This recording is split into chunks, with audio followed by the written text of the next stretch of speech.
Hi everybody, David Nour. I want to welcome you to another session of the 10 relationship impact moments. I try to do these every Tuesday around 1 o'clock Eastern. I'm actually in the beautiful Milwaukee, Wisconsin area. I'm preparing to do a keynote for the packaging industry tomorrow. But I wanted to continue the series that we started several weeks ago on, again, the 10 relationship impact moments. As I mentioned, if you've watched any of the previous sessions, over the last decade, these are 10 attributes that I've seen individuals, teams, and organizations do really well. They do phenomenally well, and they do it very consistently when it comes to building and nurturing great relationships to get things done. Very quickly to go through them. Number one, empathy. Really walking in their shoes. Whenever we meet someone else, we're often thinking about what's my agenda and what I'm trying to get done, and not enough about where they're coming from and what's really important to them. So empathy is more critical than ever before. Number two, engagement. You have to show up, and you have to show up with your best. 3, adaptability. You got to tailor it. You got to tailor the conversation. You got to tailor the outcome that they're after. Again, less about you, more about what are your relationships really need from that interaction. For those of you just joining, Andrea, Janine, great to have you guys here. We're talking about the 10 relationship impact moments. Each week I've been covering these in a little bit more in depth. Just quick review: empathy, engagement, adaptability, perspective, changing their lens. That's what I did last week. It was really about changing their view, changing their point of view on something. And my great reference point is the late Robin Williams in the movie Dead Poets Society. He makes his students get up on their desks to see the classroom, see their view from a very different lens. Number 5, conviction. That's really today's focus, which is really bring a point of view. 6, collaboration. How do you make it stronger together? I've always believed collaboration for sake of collaboration is a waste of time. Collaboration to make that end result stronger is priceless. Number 7, selflessness. The more you reduce your self-interest, the more it's less about you, the more comfortable they become in sharing what's of interest, what's of value to them. Number 8, accountability. I have 0 clients or 0 executives that I'm coaching or I'm working with that want to hear about finger pointing. It wasn't us, it wasn't them. I often coach people, take the high road. Even if it wasn't your fault, apologize and really fix it. That's what they're after. Number 9, candor. Say what others won't. Say what others can't. Genuinely having other people's vested interest at heart. Andrew's got a great point. Sincere caring about that person absolutely is selflessness. But candor, what I've learned, and I don't know if you've seen this or not, the higher people go in the organization, the lonelier the job becomes. And they're more surrounded with people that say yes when they don't really believe in it. So having the fortitude to bring up that candor is critical. And certainly number 10, improvement, up their game. I often ask people, how is that relationship better off because you're in it with them? And they jump right into, let me tell you how great we are. And I'm like, that's not what I asked. How are they better off because of you, because of that relationship? So I call these the 10 relationship impact moment. And as I said, each week I've been trying to go into them a little bit deeper and really help you think about your own behavior, your own skills, your own knowledge. There's a reason the airline safety videos tell us to put the oxygen mask on ourselves first before we help somebody else. Relationships, especially great relationships, starts with you really looking in the mirror and asking yourself, am I doing these things? Am I doing them consistently? Am I doing them to the level that will truly help me become a recognized either thought or practice leader in my particular area of expertise? So today's focus is on conviction. Now conviction, and most of you know my story, I came to this country, didn't know anybody, didn't speak a word of English, so I often look things up and I'm just curious about their definition. We know conviction from most of us the legal point of view when you think of somebody's been accused of or convicted of a crime.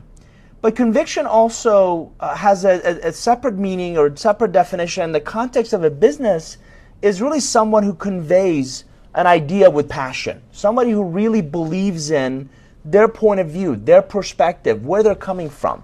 And I can't think of a better example than a lot of religious leaders. So if you think of whether it's Islam or Hindu or Christianity, we go to church and And our pastor speaks about that topic, speaks about that series with enormous amount of conviction. And I talk about that as evangelism, right? And if you think about it, if you peel back the onion, it comes from a deeply rooted set of beliefs. It is delivered with passion. And the point of it is to convince or to engage or influence your thinking and call to action. So what if we brought that same passion? What if we brought that same conviction? What if we brought that same really deeply rooted set of beliefs in a positive, constructive way to our relationships? I often work with a lot of executives and teams and see them make some really bad choices. Short-term gains in lieu of long-term viability. Short-term transaction in substituting it for the long-term relationship. And I try to convince them, look, you may win that battle, but you're going to ultimately lose the war.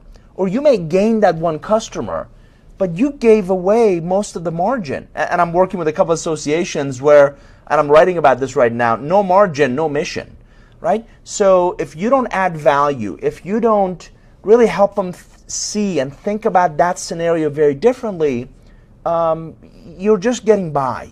And I think most people we work with already have plenty of vendors, already have a lot of relationships, and the only way I believe you're going to separate yourself from the noise is to bring a certain amount of conviction. Now, empty conviction makes you, unfortunately, an empty suit. So the fountain of that conviction, if you think about a pastor, he didn't get that job yesterday, right? It's years of education, and I believe in a very strong educational foundation. I believe in a professional pedigree, but I also believe in becoming an expert first, an advisor, a speaker, a consultant, a distant second. And that conviction is a lot more authentic. It's, as Andrea brought it, a lot more believable if it comes from a position of strength. So again, most of you know I speak professionally. A lot of people come up and ask, well, how did you get started? How did you get in this business?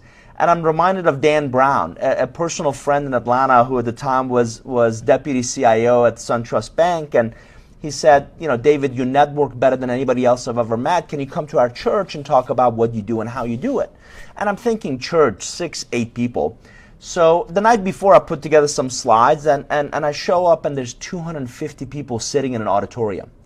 And I'm like, what am I going to say? How are they going to not laugh and walk out the door? So for 45 minutes I talk about coming to this country and not speaking English and going to school and gaining clients and really growing my business. And then I stayed for 90 minutes afterwards. And people are asking, is there a book? Is there a seminar? How do we learn more? And the whole time I'm thinking, the ideas I just shared just cannot be that unique. So I started reading.